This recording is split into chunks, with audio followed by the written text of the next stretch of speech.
In this video, the topic with the many points connected to it is to address those who prohibit marriage. In 1 Timothy chapter 4, from verse 1 to about 5, people will read about those who are enticed by evil spirits, fallen angels,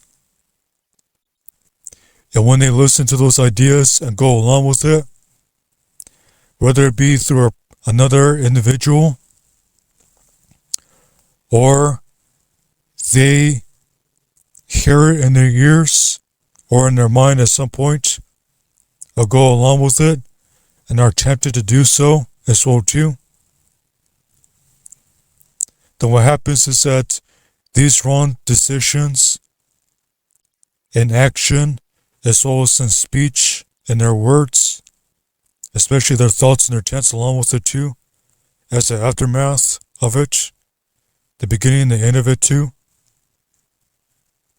shows that when they do these kind of things and open themselves up to hypocrisy and lying, and they don't stop, they just continue to go at it, then they run the risk of searing their conscience, especially in that area.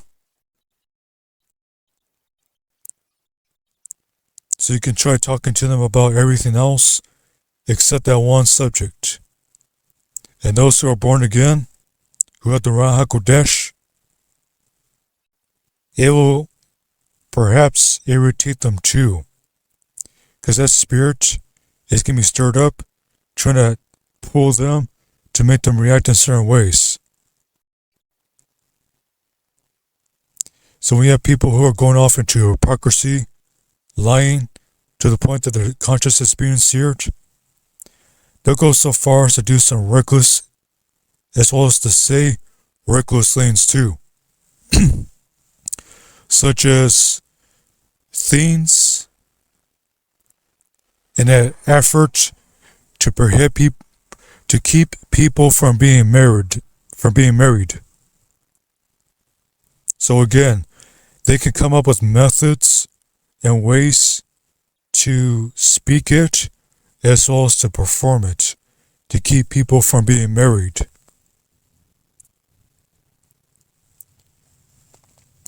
For example, some people, they join different ministries depending on the denomination, but for those who are authentic with the faith and have been searching and seeking,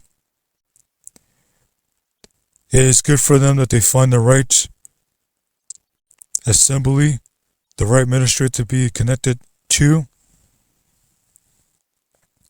That way, wherever they are in their faith, and when it's needed and is seen in the sight of the Most High, then they are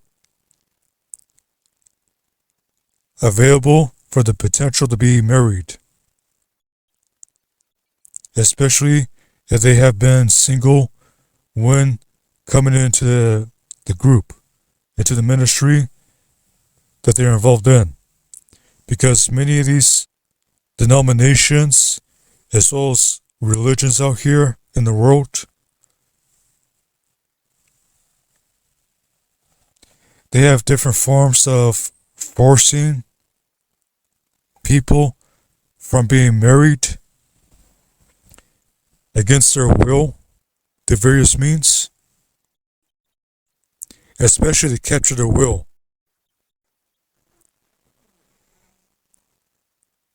How does it go again? Even though it's a certain verse, it's a way of function, like a principle. Those who come troubling you with many words, saying that you must do this and that.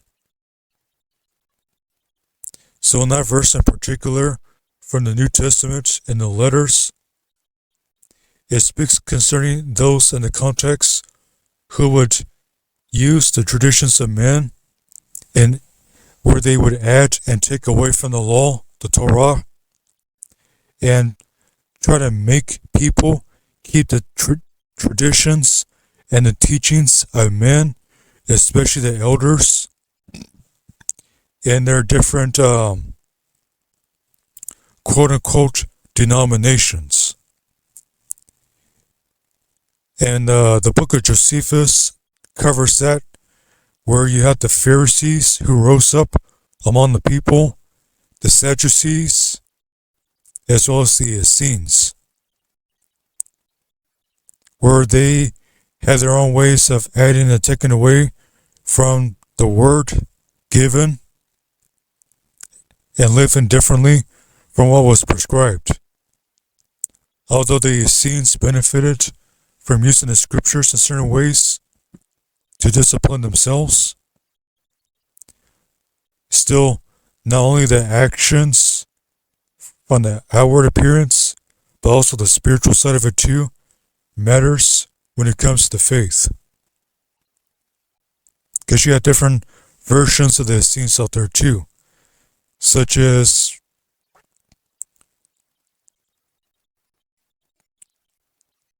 groups like the different type of militaries, where they teach discipline at different levels. Then you have the so-called Red Pill community. And then you have the groups out there who teach men how to become, or even teach guys how to become alpha men and the like. So going back into this, you have people who are going to be hypocritical, add and take away from the word, and try to keep others from getting married. And when they do decide to get married, especially make an attempt to do some form of marriage that's pleasing to the sight of the Father, then they get mad at those believers who attempt to do this, and they want to condemn them instead of restoring them. So even in that, let's get the other side of it too. Consider those two who are told again and again, beating up and down, left and right with the scriptures, the word itself, forcing celibacy down their throat, making them scared to go to a lake of fire if they decide to, at some point, seek marriage. So these people who have the potential to be married and grow in that union and seek help, especially deliverance, when they're in that union, these ministers who go up there and force celibacy down people's throats, putting them into bondage instead of being a designated person in a role, such as a teacher, preacher, priest, elder, deacon, apostle, prophet, and the such. They overstep their boundaries and put a yoke of bondage on the people. A yoke that is heavier than what the Messiah gave unto his taught ones. And so these people suffer by their oppression. As a result, not only do they do damage to themselves, they do damage to others.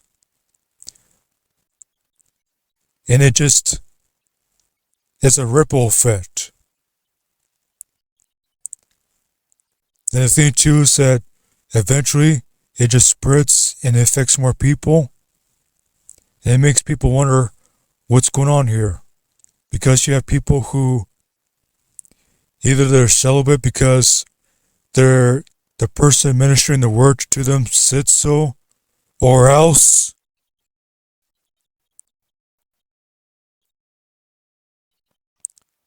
And then you have them also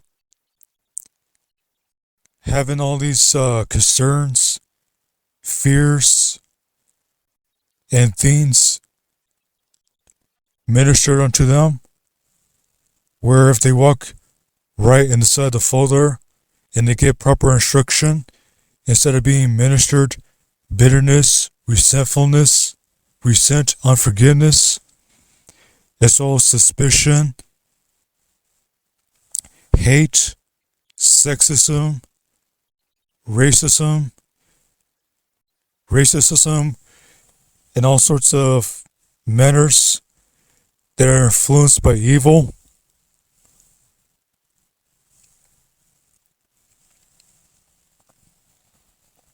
Then these people think that if they're going to go seek marriage or attempt to think about when and where, why, and how marriage will fit into their lives when they're serving the Most High,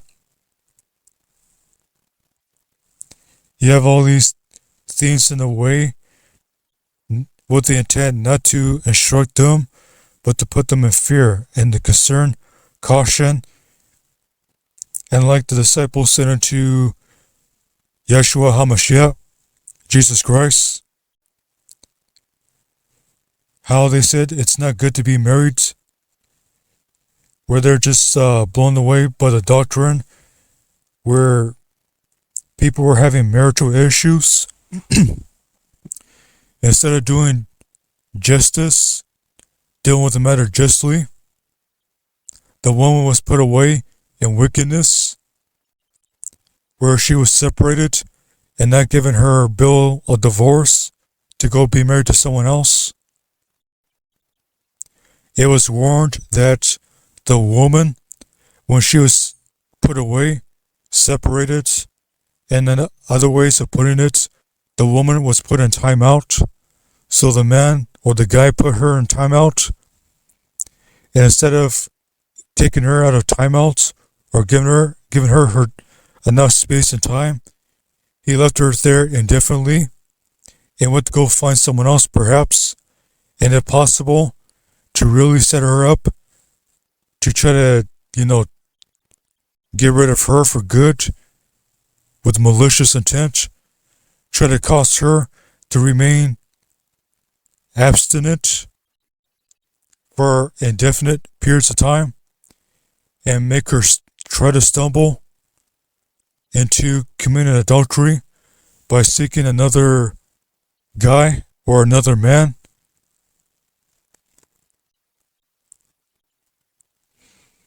See, these spirits, these fallen angels, they influence people, especially those who get up there and minister the word. They have to check twice what they're going to get forth, and then they have to check their thoughts and intents. Because if the only thing you have to say concerning marriage and how it fits in your life with the Most High, how to make marriage fit when serving the Most High, as well as seeking marriage when you're serving the Most High, and the only response you have is, stay away from, marriage, stay away, guys, from ladies, and ladies, stay away from guys. Guess what? They have the cooties or something? Come on now. Get for real, Israel.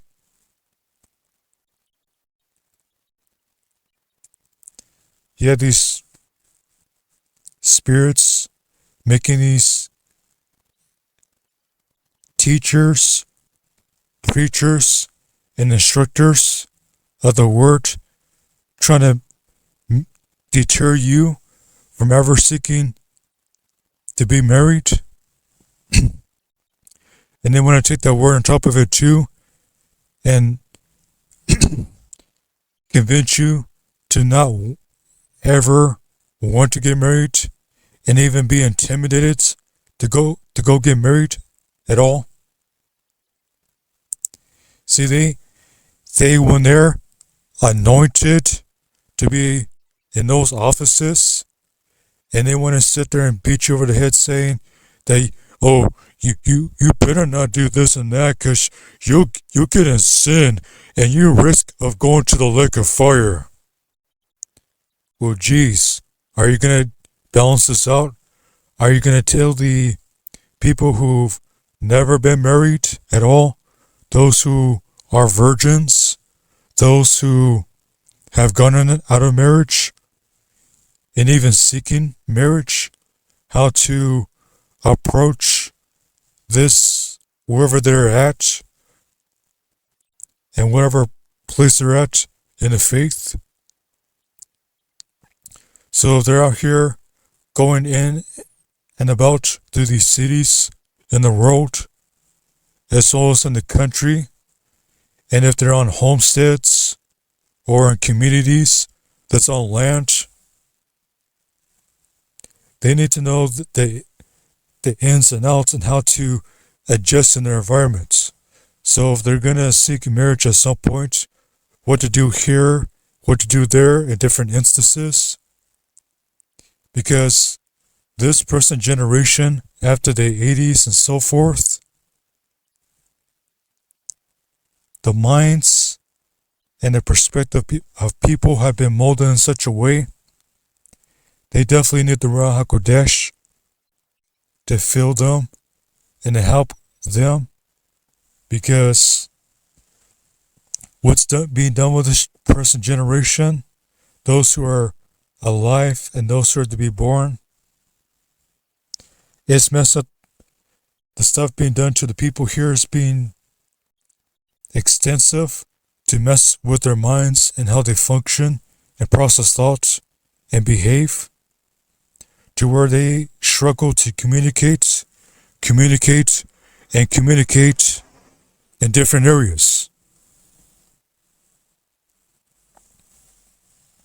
So as a result, those who are seasoned and older, it helps to instruct them properly and to communicate with them, to not look down on them as if they're, incompetent or whatever kind of negative, derogatory perspective you have of them.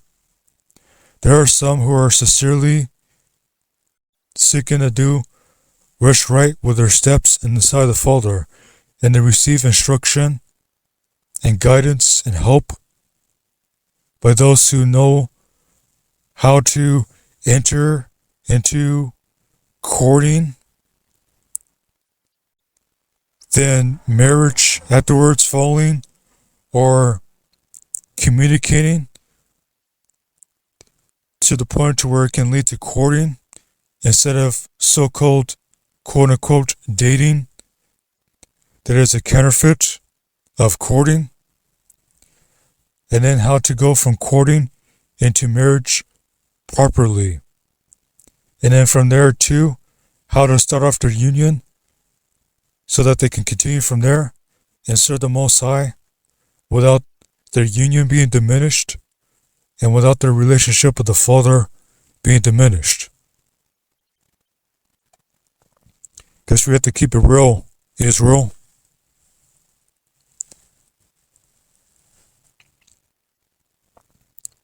There's other areas too to consider too. And this can be taken as principles straight from the scriptures. And when you have other apocryphal books included, it helps it to make more sense. So in the letters, it's shown where all things are expedient,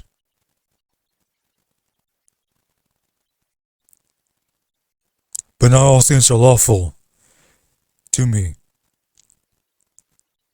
Or not all things are lawful, all things are lawful, but not all things are expedient. So in the context, from how it was taught or ministered is that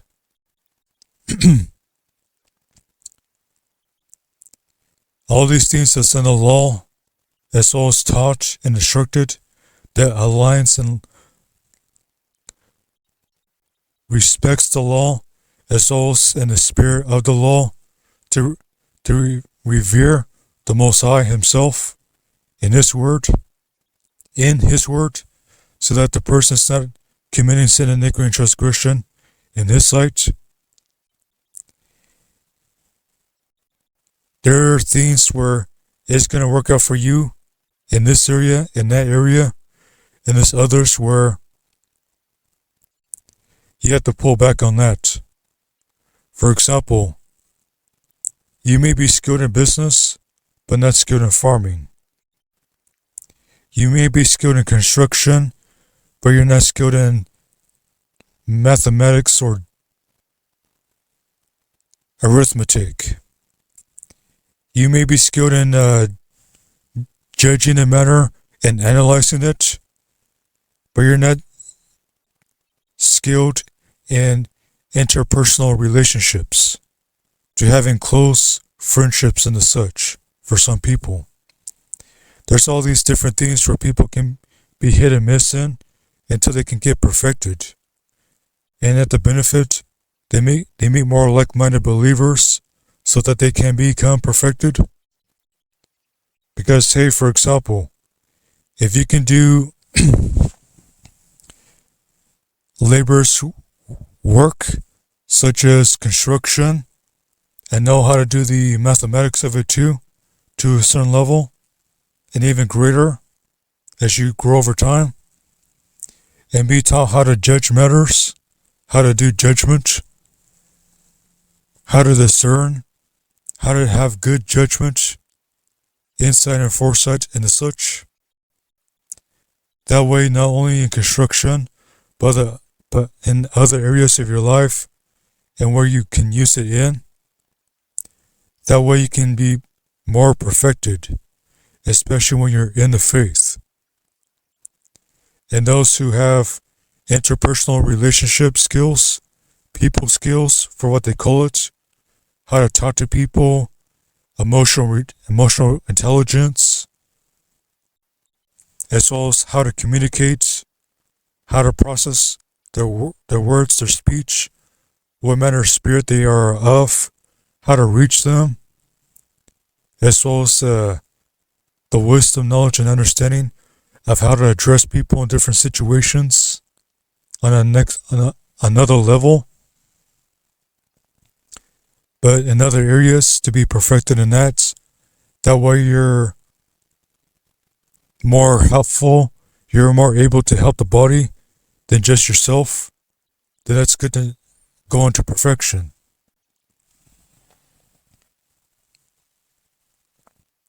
So in considering that, there's also the area too where there is a situation where you have people who can eat meat in general. Then you have people who cannot eat meat, especially those who are 100% vegetarian, or they're on a so-called, alkaline diet and such. And especially those who see the eating of meat as evil.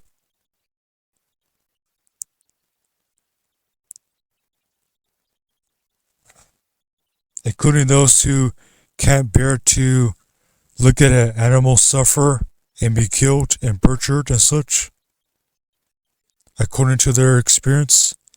So seeing animals, as well as hearing animals being taken to the butcher, as well as looking at their flesh, seeing it be cooked and seasoned and prepared for certain people who go to become vegetarians, it seems evil in their sight.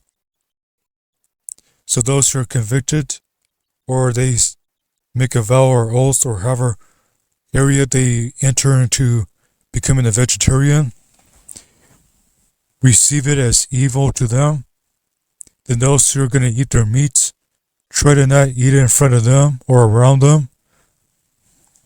And if you have fellowship with them and such, sit down and eat a bowl of quinoa, okra, rice and beans, sea moss, and all those other curries and such, chickpeas and so. Some high quality vegetarian meals, not some kind of, stereotypical stuff. Some kind of stuff that they use to make fun of vegetarians with. Some legitimate vegetarian meals.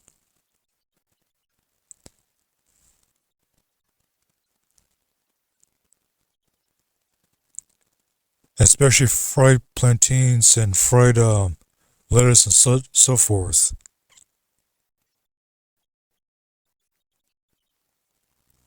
As well as grilled jackfruit and the such. So why do these two other things matter? Because here's the thing. There's those who can do and those who cannot do. When you came here in this world, when you was brought here, when you arrived,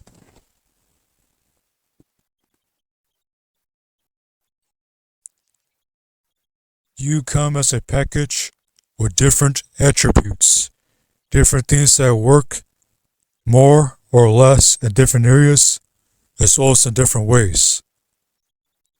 So, although you and someone else may be alike in many ways, there's others that you and them can differ,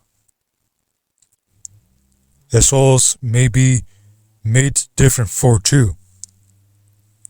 So, to get this back into context here, there are people who are born to where they can be born as celibates, eunuchs, to where they have no desire to be married, and marriage will not be optimal for them at all, especially when they are born again and they have a relationship with the Most High. Then there's those who they see it fit to make a choice of being celibates, otherwise abstinent,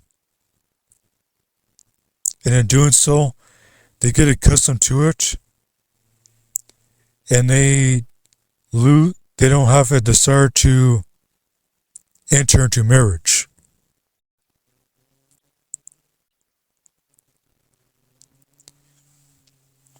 And then you have especially union too, because there's those, such as men who may consider at some point seeking a woman, and she's not a virgin, and she's pretty much like a widow and such, for example, or divorcee.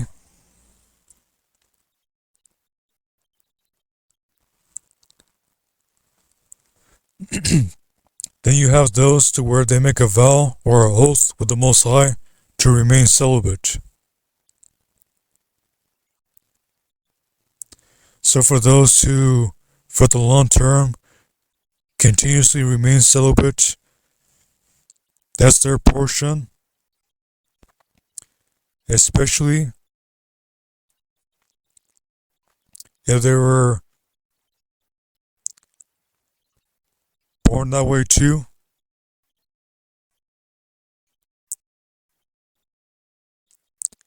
Then there's the area too where those who are meant to be celibate, and they get pulled, enticed, pressured, and thrown into a union or a relationship, then they can struggle because marriage, as well as raising children, may not be their fit in those two areas, especially if they did not decide to be in a union to become married, then when they get into marriage, they have to struggle with how they've been designed, born as, made, and such and so forth, to try to make themselves cope with a marriage, a union. And then if they have children with that on top of it too.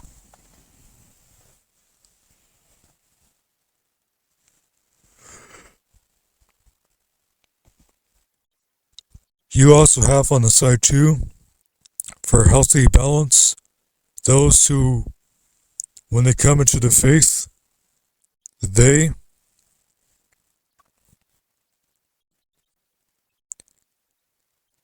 remain celibate for a set period of time, whether it be a couple months, couple years, and the such. And then they may decide, either out of their own free will, for reasons that may be fit in the sight of the Most High. And in some cases, some people may lose that that desire to remain celibate.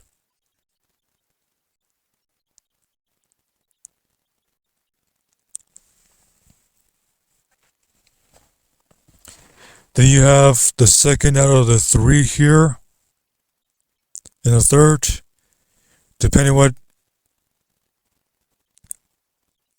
you're taught in the faith, that will be broken down next, afterwards. So, with those who get involved in monogamy, it's clear that either they enter the faith while in their relationship, either through they enter into union, them and the other partner, or married, especially if they made vows and they want to stay on those vows, to confirm those vows that are legitimate, especially when they're in the faith, after entering into the faith, when they're born again. When they authentically enter the faith, when they're born again, because there's people at different areas where they're just learning about the Word, learning about what the Scripture says, learning what the faith is about, and so forth, and applying what they know into their life before they consider being baptized in water and with fire and being born again of the Ruach HaKodesh. So with these, there's also the other area too where they have to do what they can in their union or their marriage, especially when they come into the faith. That way, their devotion unto the Father is not diminished, nor is their marriage utterly destroyed because of their own decisions, or the decisions that's been pressed against them, especially those that could have been prevented with counsel and with prayer and what else that could have been provided for them to help them there too. As well as attack of the enemy, attack of evil spirits that have made their move and attempts to try to break up their union.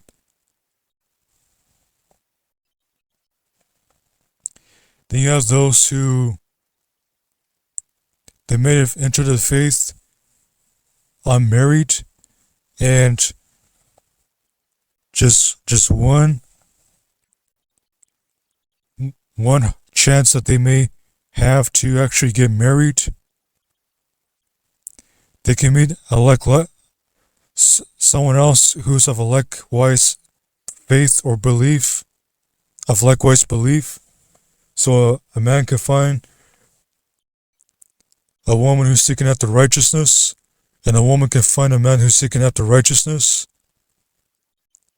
As understanding is generally taught with those who are in the faith, most people are taught courting, about taking the route of courting within the faith, and either having the woman's father involved in her life so the men can talk to each other to make sure that the potential husband is going to be taking care of his responsibilities, especially when he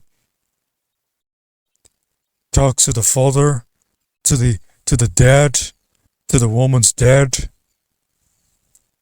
as well as seek the Most High and prayer concerning this process here and there, so that they can either go into union if the woman's not a virgin, and she will not be honored as a virgin, and if he's going to go and be married. That way, he's going to be responsible spiritual head over her, and that union can be operating smoothly as they grow in the faith, as well as their life adjusts when they have each other around.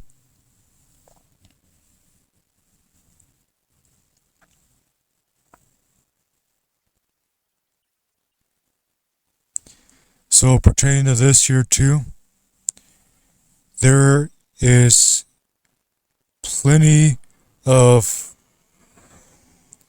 ministries out there who do this, where whether it be the actual ministries that are teaching the faith, how it should be taught, and then you have all these different denominations and religions out here too that's trying to, counterfeit and teach, and the people don't get it to different areas because they're not learning and teaching the right way. They get spirits to influence them to keep people from being married. So you have multiple guys and multiple gals or ladies in the assemblies, especially men and women who seek to be in union or married. And you have all these people going up there trying to scare people away and shoo them away from being married, to force celibacy down their throat. And you wonder why they get mad at them for getting married or in union without their help. And they want to turn around and condemn the believers for getting in union and trying to condemn them for saying that they're in X, Y, and Z, that they got married, they got in with each other for the wrong, X and Y and Z reason, or they're condemning them and saying that they're walking after X, Y, and Z reason and X, Y, and Z spirit, and so forth. When those ministers up there who are forbidding marriage have a lot to answer for. And third, here's the thing. There's apocryphal books, especially one that's been mentioned, and it does teach to a certain extent. And then if you go look into the law that was given unto the congregation of Israel, those who were not only just homeborn Israelites, natural-born Israelites in the land of Egypt, who were down there, but also those who joined the congregation, the people, when Israel left Egypt. The law was given, one law for the homeborn, one law for the stranger. Also those who get water baptized and are born again, they become spiritually as one born in the land. So that law that's supposed to be taught to the people, they're supposed to comprehend it, learn it, and how to function by it where it's needed, especially the spiritual side of it too, the spiritual application. That way, for example, in the world that we live in right now, again, let's get real, Israel. We live in a fallen world. This world was doing just fine when Adam and Eve was in the garden. If they were to have children in the garden, and it was to continue going forth continuously as it may have been and could have been, then explain this and seek the Most High in prayer about this.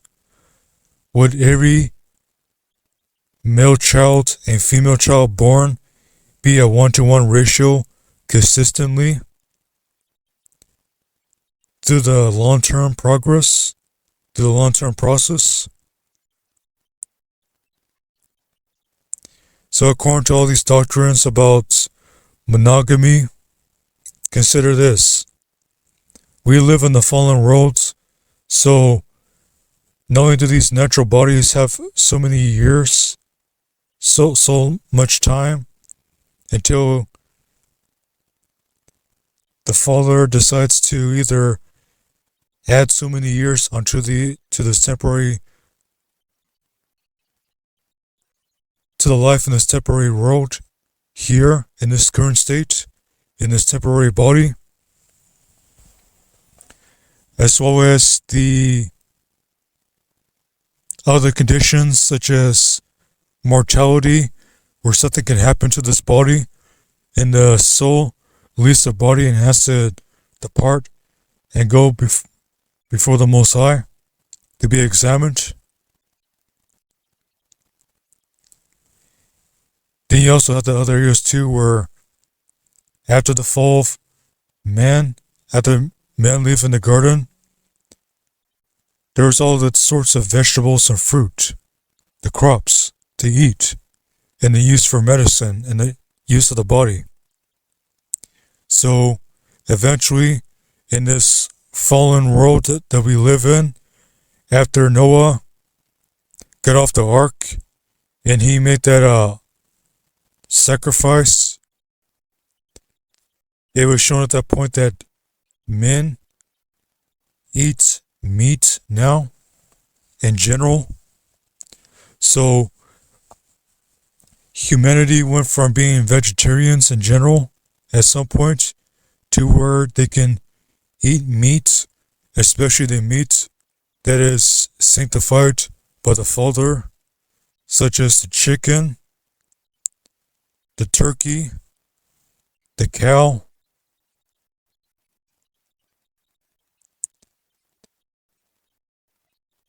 certain fish, they have the fins and scales. Then you have the deer,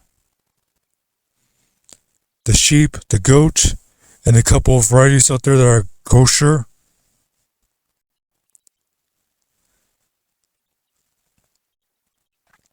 Also, the major kicker here, and go read the law. Don't jump to the New Testament.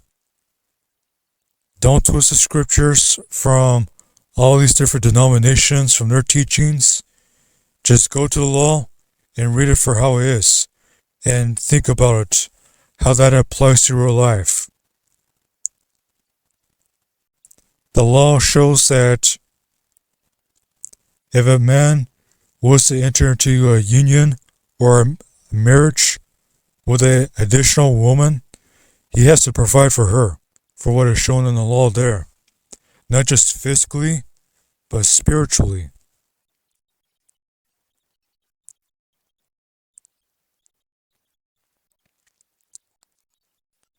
And on top of it too, in this fallen world we live in, look at the birth ratios as well as the life ratios. There's plenty of people out there in the world who do not know that there are more females than there are males. So, with the monogamy only doctrines that are mainstream, please explain and solve the problem about what are these other multiple women supposed to do for themselves? Are they supposed to remain celibates unto the Most High, unto the Father? Is that supposed to be the situation? Because the Catholic Church, for example, and other denominations out here in the world, they're not very successful in monogamy.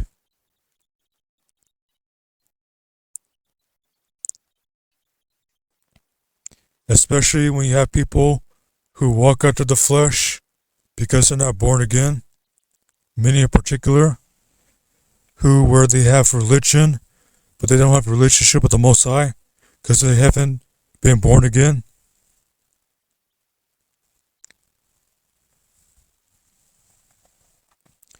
So, polygyny, where a man is supposed to cover multiple women, multiple ladies, is to cover them not just physically, but spiritually. And then you have the areas too where they decide among their household how many children they're going to have, if they have any, depending on their ages and their years. For example, the man may cover an older woman who's in her 30s, 40s, and even early 50s, just out of whatever purpose it is, out of the goodness of his heart, out of looking out for his neighbor, looking out for the fellow sisters, or the sisterhood in the faith.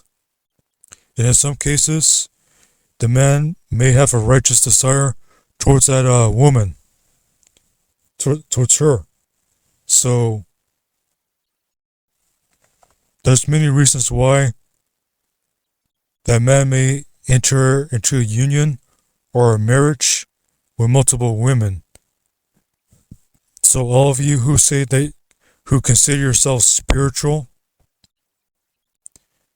why have you overlooked this? And why do you want to not face the reality of this? Should it have to be conducted among the body? So as I mentioned a couple minutes earlier here, for some people who have been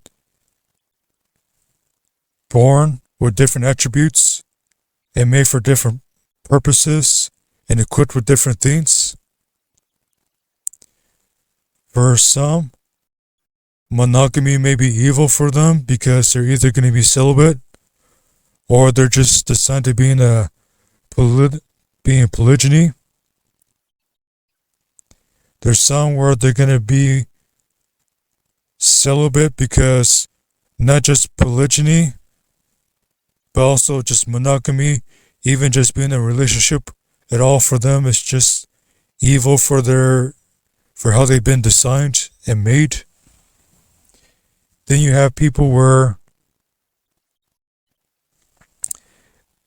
they have enough on their plate with one relationship. The man having only one woman or lady, so whether she was a virgin or not a virgin, and he enters into a union with her, and he's content with that, as well as all his other functions, to where that one union or marriage is good enough for him, and he can continue in other areas of his life, as well as in the faith, without anything hindering him or showing up in his spirit, his soul, or even his body, especially that flesh,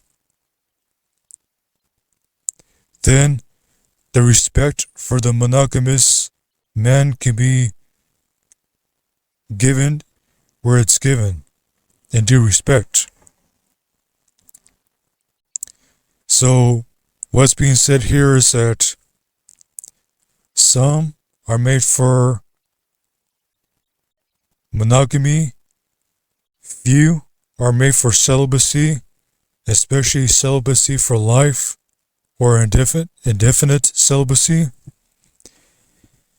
And there's plenty of people here and there out there in the world who are made to be in polygyny and sitting there beating everyone over the head with the celibacy doctrine, forbidding them to marry, to where they better stay celibate or else. That's where it becomes evil to the body of the redeemed, of those who are born again, especially those who are coming to the faith and are, as well as the strangers who are learning of the faith. When one of your best doctrines you can put out there is celibacy only, or to use various means, either in word or in deed, to prevent marriage,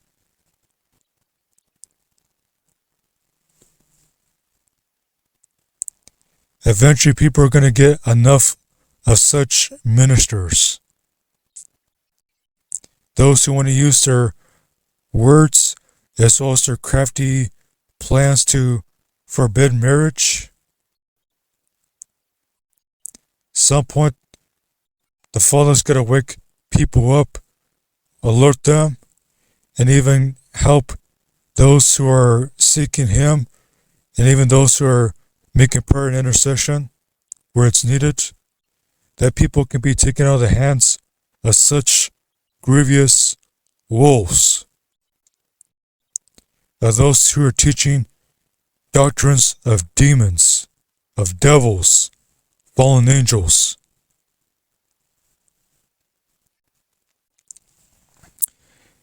And here's the other thing to consider too. Those who teach celibacy as well as forbid marriage, either by the speech, by wearing people out with a rhetoric, casting spells on them, bewitching them, deceiving them, intimidating them, controlling them, manipulating them, dominating them, and all the such. And then to forbid them through actions, through shoving, give in Jesus' name, give in Jesus' name, just taxing the people half to death with the basket, with the PayPal, the Zelle, the Venmo, the Cash App, as well as forcing the tithing doctrines and the giving doctrines down people's throats, not for them to support the working of the ministry on behalf of that minister and what they're a part of, but to just squeeze them for their money, to live out their money and to waste their money, as well as to use special rules, special traditions in the assembly, the congregation where that group is being administered to, that ministry, whatever it may be, to make them jump through certain hoops, just so that perhaps, just maybe they get married or get into union. Not only are such ministers doing damage to the sheepfolds, to the redeemed, those who are born again by water and of fire, through baptism of the water and the baptism of the Ruach HaKodesh, the set apart spirit, are being damaged by those who forbid marriage in word and in deed, but also affect others out there on the road too, with such teachings, grieving people much, troubling them with such doctrine, and affecting the nations, the Gentiles, the strangers, by second hand, to where these people think they better stay celibate, gotta stay celibate, is what's being pressed on them, left and right, to where they can't even bring anyone in the faith, and even find potential marriage partners that may want to join the faith, and even teach them about the faith when they're talking to that person, and eventually either going to communicate, have conversation with that person, or go and have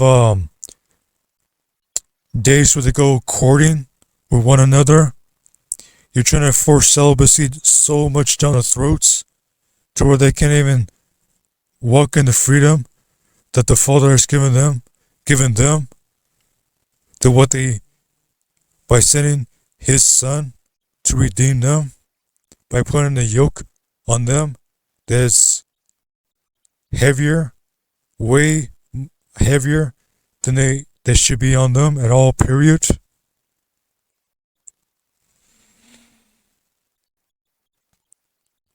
You gotta get real, Israel, because those who do such and put His people in bondage, He treat them and oppress them like Pharaoh did.